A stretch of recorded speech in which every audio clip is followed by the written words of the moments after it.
Então vamos lá, vamos para mais um vídeo aqui no canal do Universo Antares. O Lucas está contratando mercenários paraguaios para ameaçar a vida de todos aqueles que não gravam vídeos para o canal. E como eu não quero mercenários paraguaios invadindo a minha casa, eu resolvi gravar logo esse vídeo, que é um react, ressuscitando aqui o react de uma das nêmesis deste canal, que é a... como é que é o nome dela mesmo? Ler Antes de Morrer. E ela está falando sobre o apanhador no campo de centeio. E ela não só tem um vídeo, como ela tem 2 vídeos falando do apanhador no campo de centeio. E é por isso que eu resolvi trazer aqui, inclusive mostrando pro Panda como é que se faz o react. É assim, Panda, você fica em destaque e a pessoa fica aparecendo pequenininho para não dar copyright. Enfim, vamos lá. Meus queridos e minhas queridas que acompanham o Ler Antes de Morrer, já deu pra ver que eu tô muito feliz hoje. E não é à toa, olha só o título deste vídeo. Nós acabamos de chegar na resenha número 50 aqui do canal Ler Antes de Morrer. Com o apanhador no campo de centeio, muito bom. E só pra aumentar minha felicidade, olha só, eu tô chegando na resenha de número 50, praticamente no mesmo dia que eu tô chegando aos 20 mil inscritos aqui no canal. Muito obrigada mesmo. Vocês sabem, né? Vocês sabem que eu não teria chegado aqui sem vocês, sem o carinho de vocês, sem o apoio, as críticas construtivas que vocês sempre me dão. Hoje eu vou retribuir esse carinho, essa atenção de vocês do jeito que eu sei fazer melhor, que é com resenha. Resenha de um livro que eu escolhi porque ele é especial. Massa. Então, eu escolhi o Apanhador no Campo de Centeio porque ele é especial pra mim também, porque eu gosto muito desse livro. Bom, tá lá, né? No vídeo. Tinha que ter uma coisa assim também no canal. O Lucas devia fazer, ou mandar alguém fazer, com os mercenários paraguaios, né?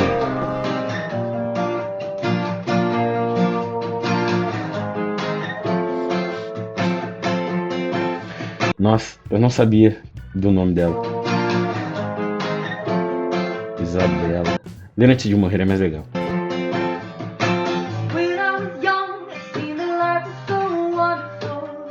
O Apanhador no Campo de Centeio, ou The Catcher in the Rye. Essa edição que eu tenho, eu resolvi ler o original em inglês. Essa edição tem a capa clássica de 1951. Esse livro História curiosa. é sempre lembrado. Eu era tão louco por Apanhador no Campo de Centeio que eu tinha, eu acho que 4 livros diferentes do Apanhador, 4 edições diferentes do Apanhador no Campo de Centeio. 2 delas eram em inglês e uma era essa daí que ela tá segurando. A outra era a capa dura. Lembrado quando alguém resolve fazer um top 50 ou até um top 10, dependendo do caso, de os melhores livros do século XX. Ele é tão importante, ele é tão idolatrado no mundo inteiro, ele moldou gerações inteiras. Eu não sei o que eu posso dizer sobre esse livro que não seja superficial demais. Mas se você ainda não... É complicado mesmo, essa questão da superficialidade quando a gente fala do Apanhador no Campo de Centeio, porque ele não tem um grande apelo além de tudo isso, entendeu? De toda essa história, de toda essa mística ao redor do autor, do próprio livro.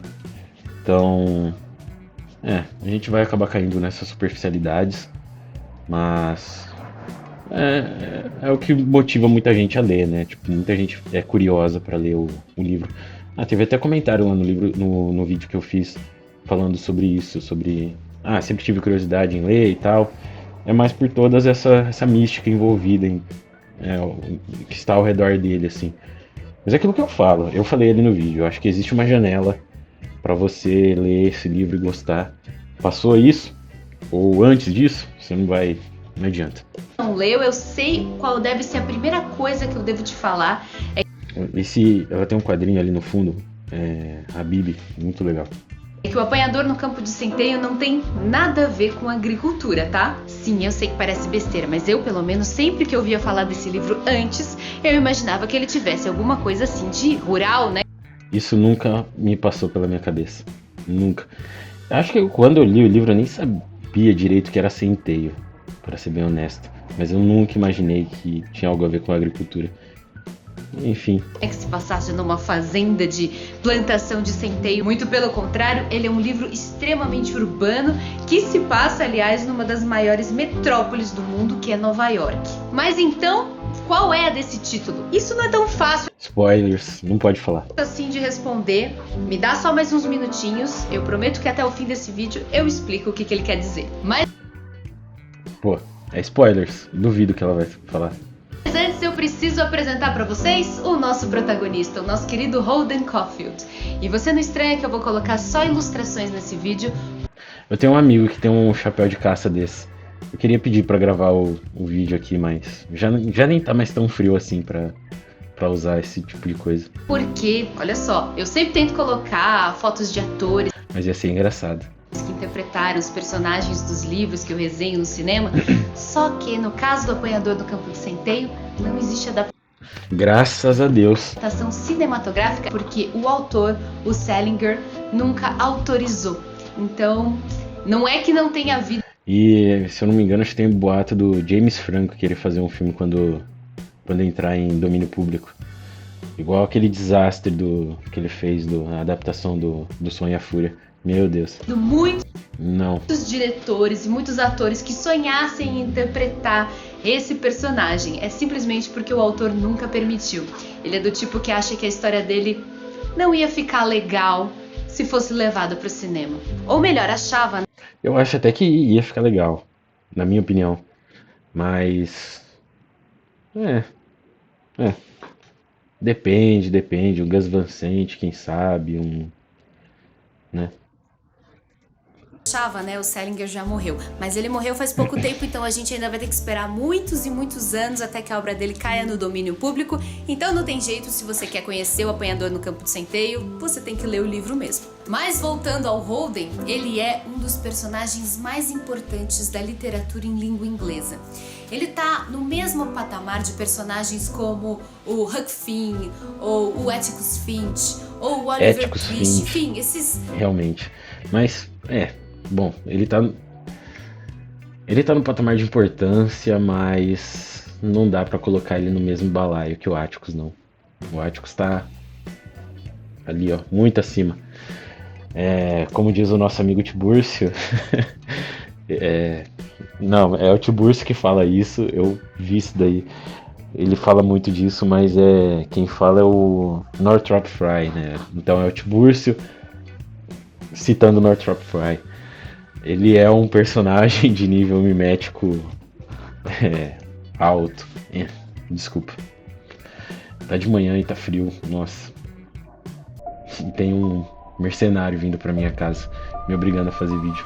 Grandes clássicos da língua inglesa, o Holden também tá sempre lembrado nesse mesmo time de personagens inesquecíveis. Holden, que é o narrador dessa história. Ele tem 17 anos e ele conta pra gente sobre o que aconteceu com ele numa ocasião quando ele tinha 16, mais ou menos na época do Natal. E o interessante é que toda a extensão do livro, o livro não é assim tão curto, ele só se passa em apenas 2 dias.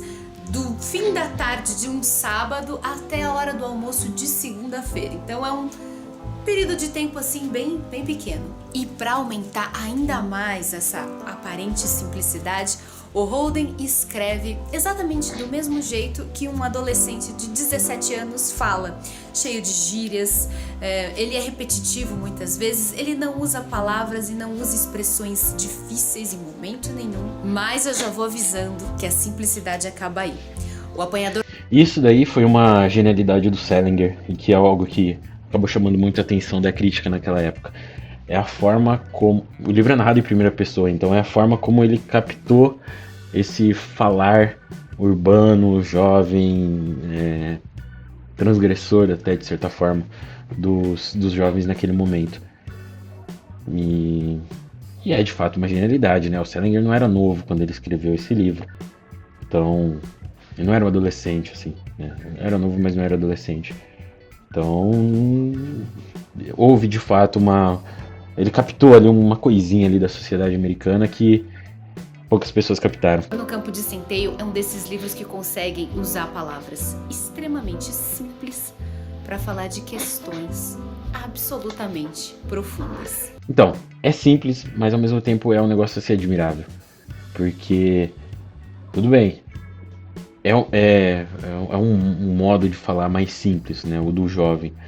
Mas você captar o modo como jovens falam, ainda mais você sendo um adulto, é algo a ser louvável, assim, algo a ser levado em conta quando você for avaliar a qualidade ou não da escrita. Mas me fala uma coisa, o que pode haver de profundo na história sobre um fim de semana de um adolescente de 16 anos? Se você é adolescente, com certeza você tá falando assim, ai, claro que pode ter um monte de coisa de complexa na vida de um adolescente. Aliás, ser adolescente é muito difícil. Mas, na época que o livro foi publicado, pode ter certeza que os leitores não estavam acostumados a falar de profundidade quando o assunto era adolescência. Isso porque O Apanhador no Campo de Centeio foi publicado em 1951, numa época que não estava na moda, digamos assim. Não estava na moda ser adolescente ainda. Porque a cultura jovem, a cultura do rock and roll, a cultura dos adolescentes rebeldes, a revolução de costumes, a revolução sexual, a liberação feminina, todas essas mudanças fizeram parte de um contexto posterior aos anos 60. Em 1950, na verdade o livro foi escrito até alguns anos antes. Nesse período ainda, os adolescentes ainda não tinham toda essa liberdade de expressão que nós, temos hoje. Para vocês terem uma ideia, aquele filme Juventude Transviada do James Dean, que é um marco da cultura jovem, acho que foi um dos primeiros filmes a falar de adolescência rebelde, de jovens contestando o mundo dos adultos e querendo destruir o sistema e tudo mais. É um grande marco. Esse filme só iria ser filmado e ser lançado em 1955. Perfeito isso daqui que ela tá falando. E de fato eu fiquei pensando nisso daí depois que eu gravei o vídeo. Achei até que era um negócio que eu devia ter salientado ali. Mas é isso. Houve essa sacadinha. Sacadinha não, né? Houve uma sorte ali do Salinger ao lançar este livro, a escrever esse livro bem nesse momento. Pós-guerra, havia uma efusividade ali dentro dos Estados Unidos, onde as pessoas viviam aquele milagre econômico do pós-guerra.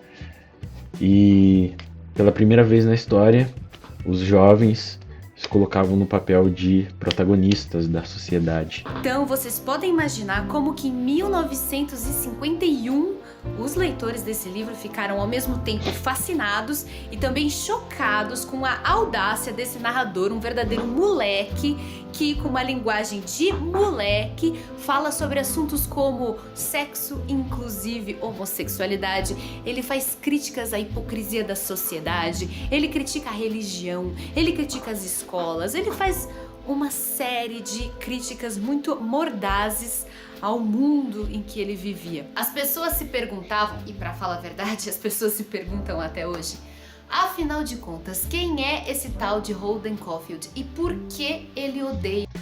Mas assim, eu não comentei isso daí, porque todas essas críticas que ele faz, que o Holden faz ali dentro desse vídeo, dizem mais sobre o Holden do que a sociedade.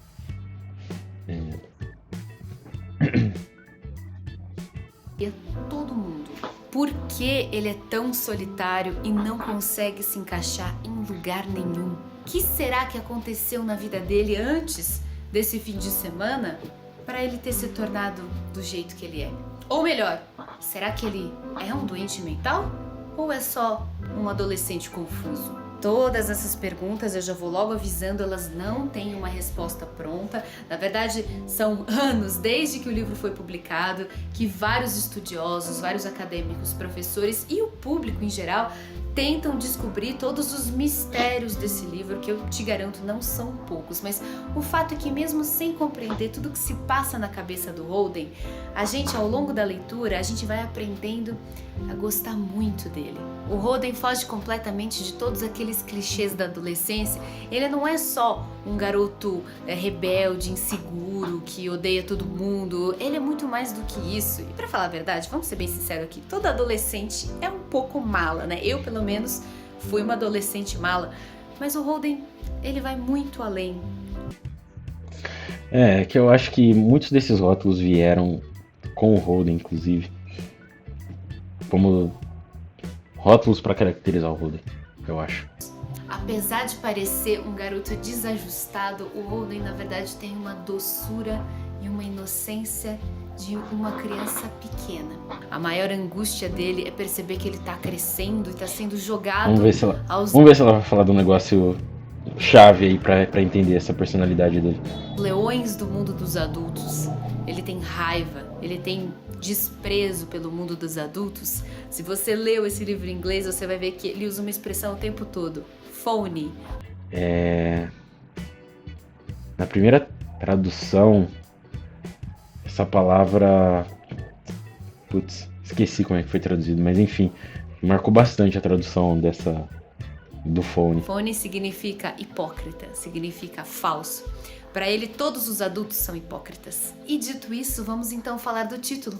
Por que diabos esse livro se chama O Apanhador no Campo de Centeio se ele se passa no Tá, meio do asfalto? ela não falou. Então eu vou falar aqui. O nome, inclusive, Holden, né, vem do verbo hold, segurar, em inglês. Então ele tá sempre querendo se segurar a uma coisa que ele já perdeu, a um período que não existe mais ou que está acabando, porque o Holden tá no final da adolescência. Então ele já tá entrando no mundo adulto. E tem essa questão dele querer se ater àquele período, aquele... Não só isso, tem uma tragédia que aconteceu na família dele e que isso marcou bastante o Holden. Então ele tá tentando se ater ao passado, não querendo seguir, né? Seguir pro futuro, seguir com a vida dele, de certa forma. Tá, spoilers, eu não vou ver o resto do vídeo, então vamos para o segundo vídeo dela. A gente, nesse final de semana, a gente fez o nosso É outra pessoa. último encontro Continua bonita, não fez, é só... Ela mudou muito. do ciclo de leituras de um grande clássico da literatura mundial, que foi Hamlet. Sim, se você participou da leitura coletiva, você sabe, você está por dentro. É louco, né? Tipo, você pensar que as pessoas gravam vídeos ao longo de muitos anos e fica gravado ali um pedaço delas, do jeito delas e tal, e às vezes você se acostuma, você conhece uma coisa e hoje é outra. É tipo um olhar pro passado mesmo. Então, nossa, olha isso. Completamente diferente. Dentro de tudo sobre Hamlet, mas se você não está, paciência, não vai ser dele que eu vou falar agora. Eu só vou comentar uma observação que uma pessoa fez, agora não lembro. Hamlet, aliás, merece uma live aí no canal, né? Eu faria facilmente. Mais o nome da leitora. Ela disse que Hamlet lembrava um pouquinho o personagem de um outro livro muito fundamental da literatura em língua inglesa e muito importante da literatura mundial, que é O Apanhador no Campo de Centeio. E eu li esse...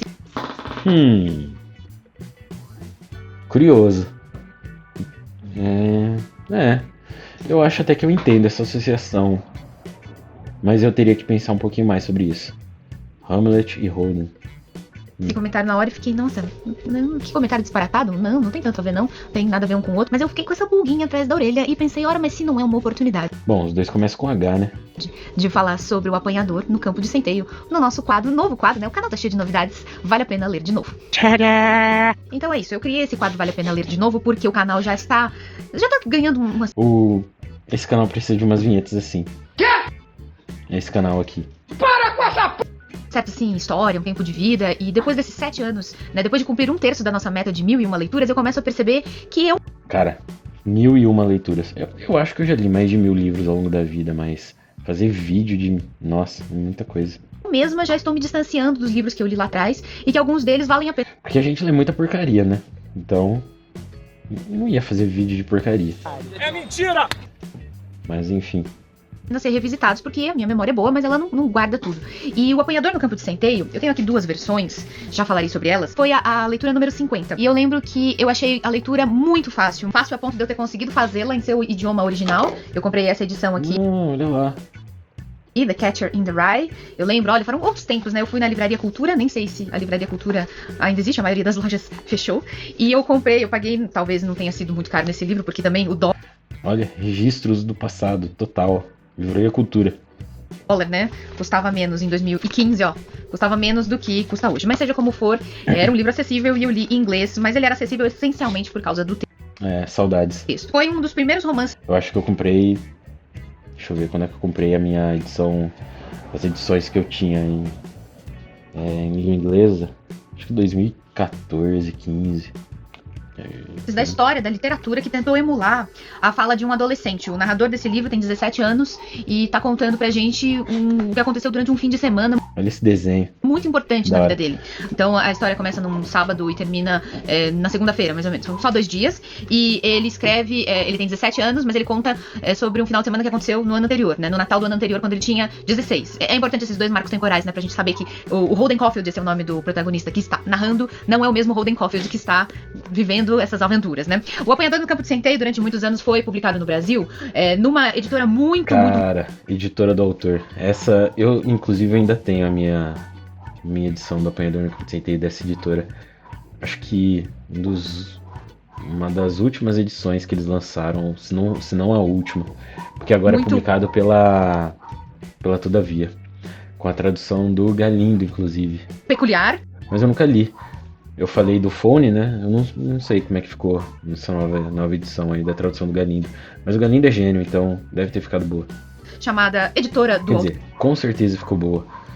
Se ficou melhor do que a anterior, eu não sei. Mas enfim. Autor, que publicava um único livro, O Apanhador no Campo de Centeio. Não havia mais nenhum outro livro no catálogo. Eu tenho ligações emocionais com a outra tradução, que é a desses 3 caras aqui, inclusive. Tradução a 6 mãos, né? Bem diferente. Um caso, assim, muito misterioso. Eu sempre quis entender por que isso aconteceu. Aparentemente, essa editora é uma editora brasileira. Ela tinha uma atividade normal, né? Quando ela foi fundada nos anos 60, e ela tinha os direitos, né, de publicar esse livro no Brasil. Essa história é interessante. Seguindo todas as regrinhas, né? Porque o autor, o J.D. Salinger, era muito ciumento do livro dele. Ele não deixava colocar texto nas orelhas. Não dá. Em nenhum texto, nenhum livro, ó. Não tem. Bom, aqui não tem nem orelha, porque é um paperback, mas não pode. Ele não deixa colocar texto atrás, ó. Porque ele não quer que ninguém fale sobre o livro dele. Ele não deixava nenhuma adaptação no cinema. Steven Spielberg procurou por ele. O Marlon Brando, o Jack Nicholson, o John Cusack, o Leonardo DiCaprio, todos eles sonharam em interpretar Holden Caulfield no cinema. Fizeram propostas milionárias pro cara. E o cara sempre disse: não, o livro é meu, ninguém vai mexer nele. Só eu. Todo o único acesso que você vai ter a essa história é exclusivamente através das lentes que o autor permite, que são o texto puramente. Mas enfim, chegamos aqui nessa edição brasileira, né? No começo Quem quiser saber um pouco mais do Salinger, não procure, porque você vai provavelmente achar uma biografia muito ruim que foi feita dele. E aí tem um documentário que foi baseado em cima dessa biografia, também é muito ruim. Aí tem um livro da filha dele, igualmente ruim. Então não procure saber mais do Salinger. Ele é uma figura misteriosa, simplesmente. Leia assim, coisas superficiais por cima, matéria de jornal, Wikipédia, essas coisinhas. Mas ele é enfim.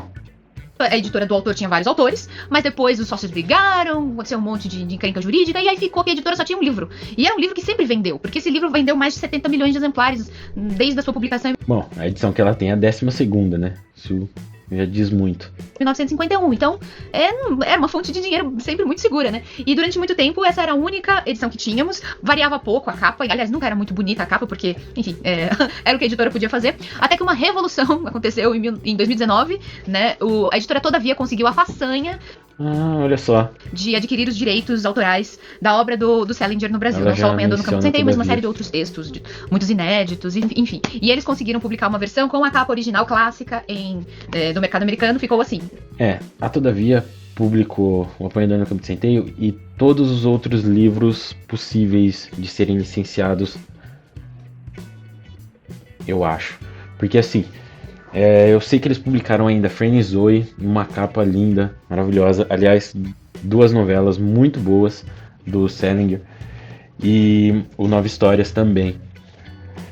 Aí tem mais um livro que é o Levantem Bem Alto a Comeira, alguma coisa assim, que reúne ali 2 histórias, as últimas histórias publicadas e publicáveis do Salinger. Mas eu não sei se a Todavia chegou a lançar isso daí, porque esse livro tem existe uma burocracia ali, uns trâmites legais infernais para poder publicar ele. Mas eu acho que a editora Não, a LPM Pocket publicou esse livro no Brasil. Como vocês podem ver, exatamente a mesma capa, lindíssima, é uma capa icônica da literatura, não só americana, mas mundial. Se você quer saber que capa é icônica, essa capa é icônica. Bom, aliás, eu não tenho o livro, né, se a editora Todavia quiser mandar pra mim, agradeço. Mas eu fui retomar as minhas... Nós aqui no canal agradecemos também, Todavia. Aliás, Todavia, eu sou fã de vocês. Anotações que eu fiz na época, e fui entender por que a leitora falou que havia um paralelo entre Hamlet e Holden Caulfield. Mas pensando um pouquinho melhor, eu consegui encontrar vários outros pontos que conectam essas duas personagens icônicas e lendárias da literatura mundial. E talvez a que seja mais marcante seja a indignação diante da hipocrisia da sociedade, a hipocrisia dos adultos. Nada afugenta, assusta e revolta. Eu já falei ali mais atrás. Isso daí diz mais sobre o Holden do que sobre a sociedade em si. Porque ali o Holden é meio que ele tá todo alienado ali dentro da sociedade onde ele vive, né? E isso diz muito sobre... Isso acaba... Diz muito não, mas isso acaba adiantando muitos temas que vão ser relacionados com a juventude americana. Ela no outro vídeo ali, ela falou do juventude transviada e tal. Essa questão dos jovens se sentirem meio alienados e buscarem ali o seu papel. Primeiro, isso sempre aconteceu, né? Isso sempre foi uma coisa do jovem. Aristóteles já fala disso. Mas ali foi o primeiro momento, no pós-guerra foi o primeiro momento que o jovem pôde assumir o papel de protagonista. Foi o primeiro momento que ele pôde olhar para os pais e dizer não e seguir com a própria vida. Então, e o Holden acaba adiantando um pouco disso. O momento que o Holden está vivendo, isso ainda não era plenamente possível, mas ele está nesse momento de transição. Então é por isso que existe toda essa revolta contra a sociedade. Mas eu acho que isso diz mais do Holden do que a sociedade em si. Talvez a sociedade que ele vivesse não fosse tão ruim assim, mas ele enxerga como ruim porque ele está buscando um papel ali dentro e ele não está encontrando esse papel. Mais o protagonista do apanhador no campo de centeio do que a falsidade dos adultos, o jeito como eles são cruéis, asquerosos, cringes, ou seja lá o que a geração Z fala. Eu tenho a impressão de que a geração Z não fala mais de cringe, depois que essa palavra foi apropriada pelos velhos, né, virou uma palavra cringe, mas enfim. Pra quem não conhece a narrativa da história, eu falei, ela se passa em 2 dias, no final de semana, e o Holden Caulfield, ele tá contando o que aconteceu com ele nesse final de semana. Foi um final de semana muito difícil, tava perto do Natal, ou seja, era o final do ano. A questão é que Holden tinha se saído tão mal nas provas da escola, e ele tinha feito tanta bobagem, ele tinha arruinado um jogo importante do time da escola. Ele estudava numa escola exclusivíssima, caríssima, no estado da Pensilvânia. Ele, depois de um rendimento escolar desastroso, ele foi expulso da escola e ele tomou o trem, voltou pra casa. A família dele vive em Nova York e ele fica meio com medo. A forma como tudo isso daí é guiado dentro do livro é magistral, inclusive. A narrativa é impressionante. A forma como Salinger montou a narrativa é impressionante. Tentando adiar o momento que ele vai voltar pra casa e dizer: pai, mãe, voltei, por quê? Porque eu fui expulso da escola. Aliás, hoje quando eu li o Apanhador do Campo de Centeio, eu me sentia o Holden, né? Mas hoje eu leio e admiro muito mais esses aspectos técnicos mesmo, a forma como a narrativa foi criada, foi guiada e, enfim. É um momento que, claro, causa muito medo num garoto de 16 anos e ele não tem a menor vontade de antecipar esse momento. Então ele fica por 2 dias andando, perambulando pela cidade de Nova York. Aliás, existem passeios que você faz na cidade de Nova York, reproduzindo os passos, os caminhos que o Holden faz pelas ruas famosas da cidade. E normal, né? Isso daí acontece com Ulisses, né? Irlanda, enfim. É legal. E enquanto caminha, Holden vai pensando em voz alta, vai refletindo sobre sua própria vida e vai manifestando a sua indignação com o mundo dos adultos. Como um verdadeiro Peter Pan, Holden Caulfield tem medo de crescer. E por causa disso... Peter Pan, perfeito essa analogia. Ele fica fantasiando na sua cabeça uma imagem... E aí, você fica pensando, vamos ver se no final ela vai concluir, ela vai tentar criar uma ponte com Hamlet, mas eu não... Muito bonita, uma imagem em que ele consegue salvar as crianças puras e inocentes, como ele um dia foi, mas tá deixando de ser, porque ele tem 16 anos, daqui a pouco ele vai ser adulto, ele já tá começando, imagina, ele é daqueles que tem cabelo branco precocemente, né, daqueles que não consegue evitar, né, calvo, despertar da provavelmente. sexualidade e todas as sujeiras e falsidades que envolvem o sexo e tal. Então ele fica fantasiando a seguinte imagem: ele está num campo de centeio com várias crianças brincando Spoiler de novo. Eu tentei escapar, mas não vai dar.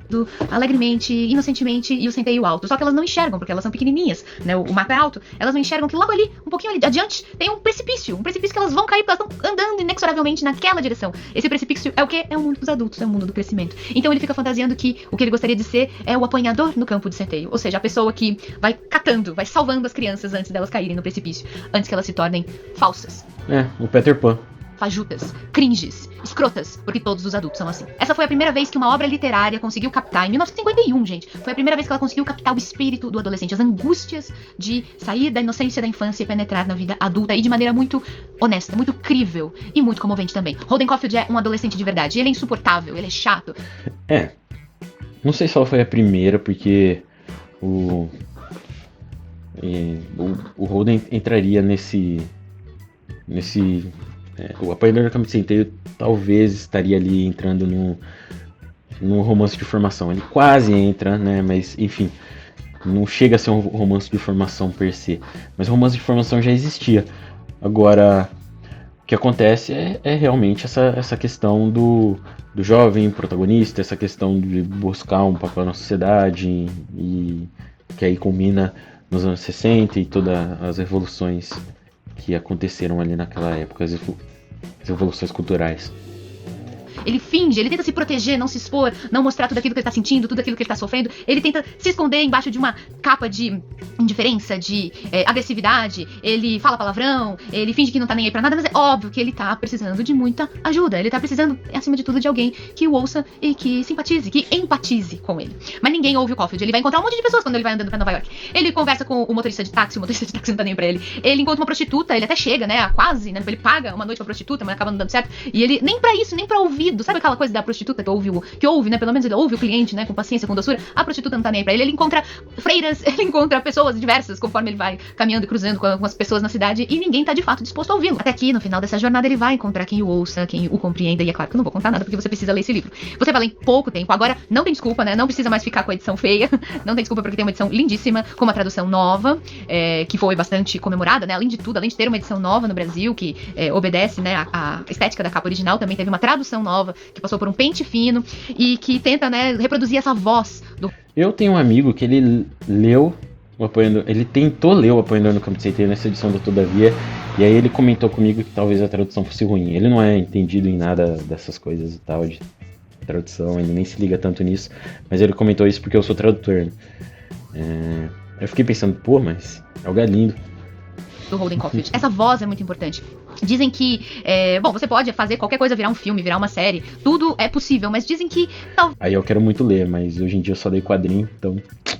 talvez tenha sido uma coisa boa, que o livro nunca tenha deixado de ser livro, porque o que ele tem de mais original é a franqueza e a veracidade da voz desse adolescente. A gente consegue escutar um adolescente falando. Ele tem um vocabulário muito limitado, como todos os adolescentes, mas ele tem, como qualquer ser humano em crescimento, grande riqueza emocional e muitos... Lembrei, não era nada a ver com fone, não, era a questão do no duro. A tradução deixa eu parar no frame melhor aqui. Esse frame... feridas que Esse frame tá bom. Então, a tradução da editora do autor tinha muito o no duro, né? Não sei o que lá, no duro, né? Toda hora ele falava isso, que era uma gíria muito antiga. Então, enfim, mas devia fazer sentido na época que eles publicaram. E era isso, essa questão. Então, tinha essa questão aí que eu acho que, inclusive, ela foi atualizada em edições mais recentes da editora do autor, porque o povo começou a reclamar muito na internet, enfim. Agora, eu não tenho nada a comentar sobre a edição da Todavia. Precisam ser tratadas. Alguém precisa ir lá e colocar um metiolate em cima dessas feridas, senão elas vão infeccionar e até criar um adulto sequelado, gangrenado, com a cabeça toda despirocada lá na frente. Um adulto talvez tão atormentado como o próprio príncipe da Dinamarca, o Hamlet de William Shakespeare. Pois existem realmente vários paralelos que você pode tratar entre essas... Não sei, acho que aí tá forçando a barra. Mas isso é assunto para um outro vídeo, e este vídeo está encerrado. Como eu não manjo muito de reacts e tal, é isso, cara. Excelente vídeo. Excelentes vídeos, inclusive, dela. Ela cria assim, algumas conexões bem legais. Peter Pan, né? A questão do Peter Pan do apanhador no campo de centeio. É isso mesmo. E fico por aqui. Leiam o Apanhador no campo de centeio. Ah, pera lá, deixa eu deixar no frame dela. Bem mais legal. Bem mais bonito que a minha cama. E é isso, ficamos por aqui. Mais um react no canal. Voltando aí aos reacts, não sei se eu vou fazer outros, tá? A não ser que, que o Lucas consiga contratar ali os mercenários paraguaios. Fazer com que os mercenários paraguaios cheguem na minha casa e me ameacem. É isso. Abraço, Brasil. Tamo junto. E até a próxima. Ameaças mesmo, ameaças. Não, e depois eu dou um loló assim.